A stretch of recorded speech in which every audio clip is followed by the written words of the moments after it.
बिस्मिल्लाहिर्रहमानिर्रहीम। अस्सलाम वालेकुम स्टूडेंट्स, उम्मीद है आप खैरियत से होंगे। तो आज का जो हमारा टॉपिक है वो क्या है, रेड ब्लड सेल डिस्ट्रक्शन और हेमोलिसिस। ठीक है, आज हम जो टॉपिक पढ़ने जा रहे हैं उसका नाम क्या है, हेमोलिसिस यानी कि red blood cell destruction. And welcome again to the online media. So let's start. Haemolysis basically क्या चीज़ है? It is the destruction of RBCs, blood cells RBCs. ठीक है, जब हमारे साथ आरबीसीज की तोड़ फोड़ होती है, उसकी डिग्रेडेशन होती है, उसकी लाइसिस होती है, इस प्रोसेस को हम हेमोलिसिस कहते हैं। ठीक है, नॉर्मली हेमोलिसिस कब होती है? क्योंकि हमारे साथ नॉर्मल आरबीसी की लाइफ स्पैन आप देखते हैं तो वो क्या है, 120 डेज़ है। 120 डेज जब पूरी हो जाती है तो आरबीसीज की हेमोलिसिस होती है और ये एक फिजियोलॉजिकल प्रोसेस होता है। पर क्या होता है, क्योंकि ये एक नॉर्मल प्रोसेस होता है बॉडी के लिए, तो वो जब 120 डेज पूरी हो जाती है तब क्या होता है, हम आरबीसीज की लाइसिस हो जाती है इन द स्प्लीन में और रेटिकुलो एंडोथेलियल सिस्टम में।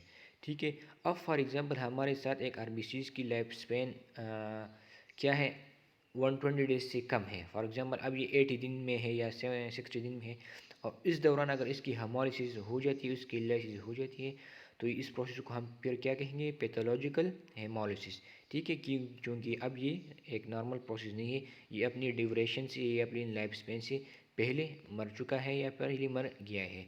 ठीक है, तो इस प्रोसेस को हम हेमोलिसिस कहेंगे। The destruction of RBC is called haemolysis. चले देखते हैं स्लाइड की तरफ। Haemolysis is the destruction of red blood cells. Hemolysis can occur due to the different causes and lead to the release of hemoglobin in the bloodstream. जैसे कि आप लोगों को पता है कि आरबीसीज में वैसे क्या चीज़ होती है, मेन इंपॉर्टेंट फैक्टर वो है हेमोग्लोबिन। जब आरबीसीज की हेमोलिसिस हो जाती है तो बेसिकली आरबीसी के अंदर क्या होता है, हेमोग्लोबिन होता है। तो हेमोग्लोबिन का लेवल आप लोगों के साथ राइज आएगा, चूँकि क्या हो गया है, आरबीसीज की डिस्ट्रक्शन हो गई और इसके अंदर जो हेमोग्लोबिन था वो बाहर की तरफ आ गया है, तो ब्लड स्ट्रीम में आप लोगों के पास हेमोग्लोबिन ज़्यादा होगा। Normal red blood cells erythrocytes have a life span of 120 days.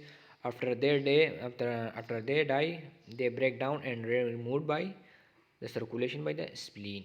इसका मतलब ये है कि 120 डेज तक आरबीसीज जिंदा रहते हैं, लेकिन 120 डेज के बाद ये क्या होता है, इसकी हेमोलिसिस हो जाती है और ये फिर स्प्लीन्स के जरिए रिमूव हो जाता है।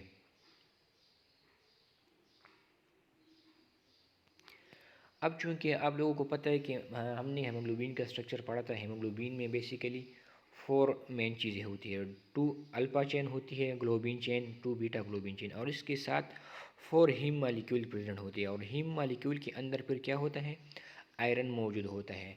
कंपोजिशन अगर आप लोगों को याद है तो हेमोग्लोबिन का स्ट्रक्चर किस तरह था, इसके अंदर 2 अल्फा ग्लोबिन चेन थे, 2 बीटा ग्लोबिन चेन थे, और साथ में 4 हीम मालिक्यूल्स थे जो कि इनके साथ कंबाइन हुआ था। ठीक है, और इन हीम मालिक्यूल के अंदर जो सेंट्रली मौजूद आयरन होता था, और इस आयरन का काम क्या होता, इस आयरन ने फिर ऑक्सीजन के साथ बांड बनानी होती है और फिर वही दूसरे टिश्यू को ले जाना होता है। ठीक है, तो जब हेमोग्लोबिन का मेन फंक्शन क्या होता है, वो ऑक्सीजन को की डिलीवरी में हेल्प करता है।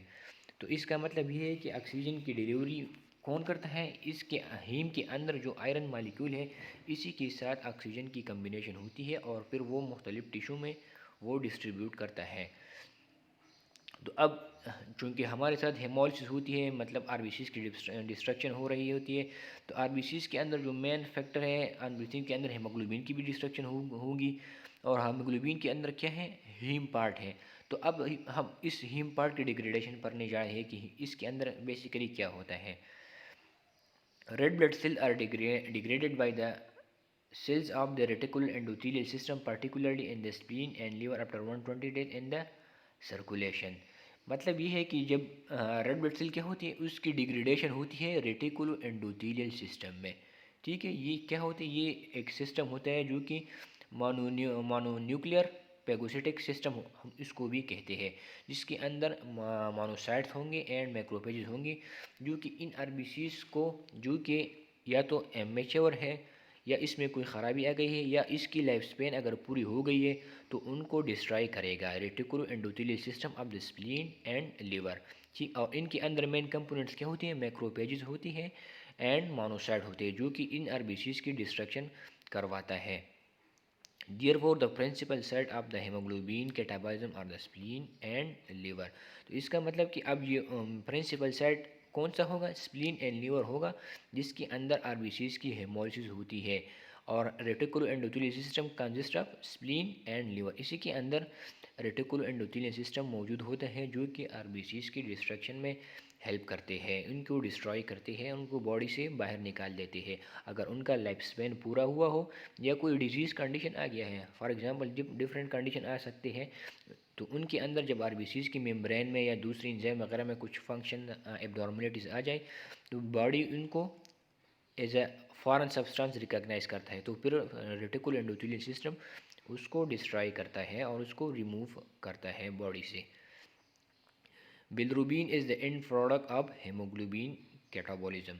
अब चूँकि हम हेमोग्लोबिन की हेमोलिसिस पढ़ रहे हैं, तो हेमोलिसिस में डेफिनेटली आप लोग हीम की डिग्रेडेशन भी पढ़ते हैं, और हीम की हेमोग्लोबिन का जो एंड प्रोडक्ट होता है वो क्या है, बिलिरुबिन होता है।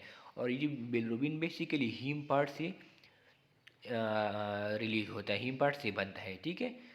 हेमोग्लोबिन के अंदर हीम पार्ट होते हैं और ग्लोबिन पार्ट होता है। ग्लोबिन चूँकि हमारे साथ एक प्रोटीन है, अमाइनो एसिड है, तो ग्लोबिन चेन जब इसकी तोड़फोड़ होती है तो वो अमाइनो एसिड में कन्वर्ट होता है, वो अमाइनो एसिड पूल बनाता है, different type of amino acid pool बनाते हैं ग्लोबिन चेन। जबकि हीम की डिग्रेडेशन क्या करती है, इसकी बिलिरुबिन मेनली जो एंड प्रोडक्ट है वो क्या है, वो बिलिरुबिन है, तो हीम की डिग्रेडेशन से बिलिरुबिन रिलीज होगा। तो bilirubin is the end product of haemoglobin catabolism, ठीक है। इनकी जो कैटाबॉलिज्म बिलिरुबिन का जो मेन हेमोग्लोबिन का जो कैटाबॉलिज्म प्रोडक्ट है वो क्या है, वो बिलिरुबिन है। 85% फ्रॉम द हेमोग्लोबिन अब आरबीसी। अब ये बिलिरुबिन कहाँ से आता है, 85% तो ये हमारे हेमोग्लोबिन ऑफ ओल्ड आरबीसी से आता है। फॉर एग्जांपल जो आरबीसी अपनी लाइफ स्पेन पूरी कर चुका है, तो अब स्प्लीन में जाके वो डिग्रेडेड मतलब डिस्ट्रॉय होगा, और डिस्ट्रॉय होने के बाद वो क्या करेगा, हमारे साथ बिलिरुबिन की लेवल बढ़ाएगा, क्योंकि वो जब इसकी डिग्रेडेशन करता है तो हीम पार्ट से बिलिरुबिन बनता है। तो 85% ये क्या होगी, ओल्ड आरबीसीज की डिग्रेडेशन से हासिल होगी बॉडी में, and the rest of the from the haemoglobin of immature RBCs. और दूसरी क्या हो सकती है, कुछ डिजीज़ कंडीशन आ सकती है जिसमें हमारे साथ इमेच्योर आरबीसीज ब्लड सर्कुलेशन में मौजूद होती है। तो ब्लड सर्कुलेशन में जब ये मौजूद होती है और ये स्प्लीन से जब पास होती है, तो स्प्लीन इनको पकड़ के रखते हैं और उनको डिस्ट्रॉय करके रखता है, क्योंकि स्प्लीन इनको रिकॉग्नाइज नहीं करता। स्प्लीन के लिए ये एक फॉरेन बॉडी सेल्स होता है, तो स्प्लीन क्या करते हैं, उनको रेटिकुलो एंडोथेलियल सिस्टम के जरिए डिस्ट्रॉय करता है। तो बेसिकली जो हम बिलिरुबिन की बात करें तो वो 85% ऑफ ओल्ड आरबीसी से हमारे बॉडी में आएगा, जबकि the rest of haemoglobin will be come from immature RBCs. अब कौन सी फैक्टर आरबीसीज की हेमोलिसिस करवाते हैं, जो मेन फैक्टर है वो क्या है, ageing factor of the RBCs. For example अगर आरबीसीज अपनी लाइफ स्पेन पूरी कर चुका है, मतलब 120 डेज उसकी पूरी हो गई है, तो अब ये क्या होगा, अब ये सेल्स डिस्ट्रॉय होगा, इनकी डिग्रेडेशन होगी, क्योंकि इनकी लाइफ स्पेन पूरी हो चुका है। तो मेन फैक्टर जो है वो क्या है, एजिंग है।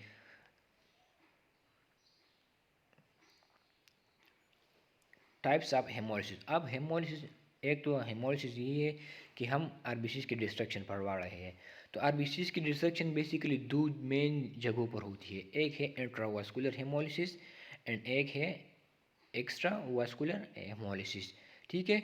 दो टाइप्स ऑफ हेमोलिसिस हो रही है, एक है इंट्रावास्कुलर एंड दूसरा है एक्स्ट्रा वास्कुलर। इंट्रावास्कुलर वो हेमोलिसिस होती है जो कि वेसल्स के अंदर हो जाएंगी, ठीक है।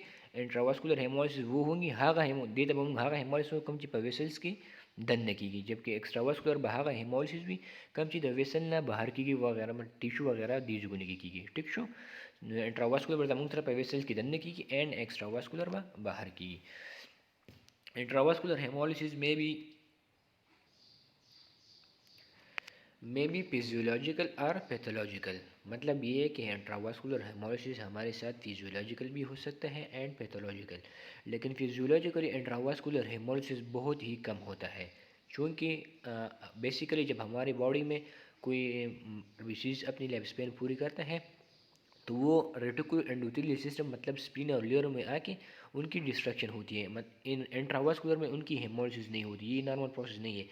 लेकिन क्या होती है, अब ये अगर इंट्रावास्कुलर में हमारे साथ हेमोलिसिस हो रही है और वो ज़्यादा हो रही है, तो इसका मतलब ये पैथोलॉजिकल कंडीशन है, हमारे बॉडी में कुछ पैथोलॉजी आ गई है, इसके वजह से ये इनकी हेमोलिसिस हो रही है। तो इंट्रावास्कुलर हेमोलिसिस हमारे साथ ज़्यादातर फिजियोलॉजिकल होगा, जबकि कुछ कंडीशन में इस तरह आते हैं जो कि पैथोलॉजिकल हो सकता है। ठीक है। एक्स्ट्रावास्कुलर हेमोलिसिस, एक्स्ट्रावास्कुलर हेमोलिसिस में भी फिजियोलॉजिकल एंड पैथोलॉजिकल, मतलब ये नॉर्मल भी हो सकते हैं और पैथोलॉजिकल भी हो सकता है। अब अगर ये नॉर्मली हो रहा है मतलब फॉर एग्जांपल, तो उसको हम फिजियोलॉजिकल कहते हैं। और ये 85 to 90% हमारे साथ बॉडी में एक्स्ट्रावास्कुलर हेमोलिसिस होगा, मतलब हमारे साथ एंडोथेलियल जो रेटिकुलर एंडोथेलियल सिस्टम है वहाँ पर हेमोलिसिस होंगी और इसको हम एक्स्ट्रावास्कुलर हेमोलिसिस कहेंगे। जबकि पैथोलॉजिकल, हाँ, इस कुछ कंडीशन इस तरह है जिसमें वो पैथोलॉजिकल भी हो सकती है। पाथवेज फॉर हीम डिग्रेडेशन, अब चूँकि हम हीम की डिग्रेडेशन भी पढ़ रहे हैं साथ में, तो अब इसकी मुख्तलिफ पाथवेज की हीम किस तरह डिस्ट्रॉय होता है, हीम की मुख्तलिफ स्टेज होती है, फिर पहले एक स्टेप में ये कन्वर्ट होता है, फिर दूसरे में दूसरी फॉर्म में आ जाता है, और आखिर में हमारे साथ एंड प्रोडक्ट बिलिरुबिन होता है। लेकिन ये एक पूरा चेन की फॉर्म में होता है, तो हम इसको भी पढ़ेंगे। हेमोग्लोबिन के metabolism is classified into 3 stages. Number 1, formation of bilirubin in the reticulo endothelial system. Basically सबसे पहले क्या होता है, हमारे साथ बिलिरुबिन की प्रोडक्शन होगी, फॉर्मेशन होगी रेटिकुलो एंडोथेलियल सिस्टम में, is a result of the haemolysis of the haem part. हमारे साथ हीम पार्ट में जब हेमोलिसिस होती है तो क्या होगा, बेसिकली एंड प्रोडक्ट हमारे साथ बिलिरुबिन आएगा रेटिकुलो एंडोथेलियल सिस्टम में। अब जब बिलिरुबिन बन गया तो दूसरा क्या होगा, Uptake and conjugation and secretion of bilirubin by the liver. For example ये इस तरह होता है कि सबसे पहले जब बिलिरुबिन बन जाता है हिम पार्ट से, तो ये अनकंजुगेटेड फॉर्म में होता है। अनकंजुगेटेड फॉर्म में मीन कि it is insoluble in water, मतलब कि ये वाटर में सॉल्युबल नहीं होता। अब बॉडी को अगर ये क्या होते हैं, बॉडी में ये एक्सेस फॉर्म में होता है, तो बॉडी उसको रिमूव करना चाहती है, तो इसी के ज़रिए इसलिए वो क्या होता है, उनको अनकंजुगेटेड फॉर्म से लेके कंजुगेटेड फॉर्म में कन्वर्ट करता है with the help of liver. और फिर जब कंजुगेटेड फॉर्म में ये कन्वर्ट होता है तब ही अब हमारे पास ये बॉडी से एक्सक्रीट होगा, खारिज होगा। तो सबसे पहले क्या होता है कि formation of bilirubin in the reticulo endothelial system. Reticulo endothelial system में हमारे साथ बिलिरुबिन की फॉर्मेशन होती है फर्स्ट ऑफ ऑल। सेकंड में क्या होते हैं, uptake conjugation and secretion of bilirubin by the liver. अब वही अनकंजुगेटेड फॉर्म जो बिलिरुबिन बन गया है वो लीवर अपटेक करेगा, अपटेक करने के बाद उसको कंजुगेट करवाएगा मुख्तलिफ इंजाइम्स के ज़रिए, और जब ये कंजुगेट होगा तब ये क्या करेगा, अब को इनको एक सिक्रेट करवाएगा मुख्तलिफ आर्गन्स के लिए, ऐसे किडनी से भी ये एक्सक्रीट हो सकते हैं और थ्रू फीसिस के जरिए भी इनकी एक्सक्रीशन हो सकती है। तो बिलिरुबिन जब पहले बन गया वो अनकंजुगेटेड फॉर्म में होगा पहले वाले स्टेप में। दूसरे स्टेप में क्या होगा, ये लीवर में आएगा, लीवर में मुख्तलिफ इंजाइम्स के ज़रिए वो कंजुगेटेड बिलिरुबिन में कन्वर्ट हो जाएगा। और जब कंजुगेटेड बिलिरुबिन में कन्वर्ट हो जाएगा तो तब ये क्या होगा, बॉडी से एक्सक्रीट होगा with the help of kidney और with the help of in the form of faeces. Catabolism of bilirubin and the gut. और तीसरा क्या होगा, बिलिरुबिन जब कंजुगेटेड बिलिरुबिन हमारे साथ बन गया है, पहले क्या था, अनकंजुगेटेड बिलिरुबिन बन गया है रेटिकुलो एंडोथेलियल सिस्टम में। सेकंड में लीवर उसको अपटेक करवाता है, इनकी कंजुगेशन करवाता है, मतलब उनको सॉल्युबल फॉर्म में लेके आता है, और फिर इसको सिक्रेट करता है, इसकी सिक्रीशन करवाता है with the help of kidney and through the anal system by the faeces. ठीक है। और तीसरी जब ये क्या होता है, कंजुगेशन इसकी हो जाती है, अब ये क्या होगा, गट में आएगा, ये बिलिरुबिन गट में आएगा, जो जीआई ट्रैक है उनमें आएगा।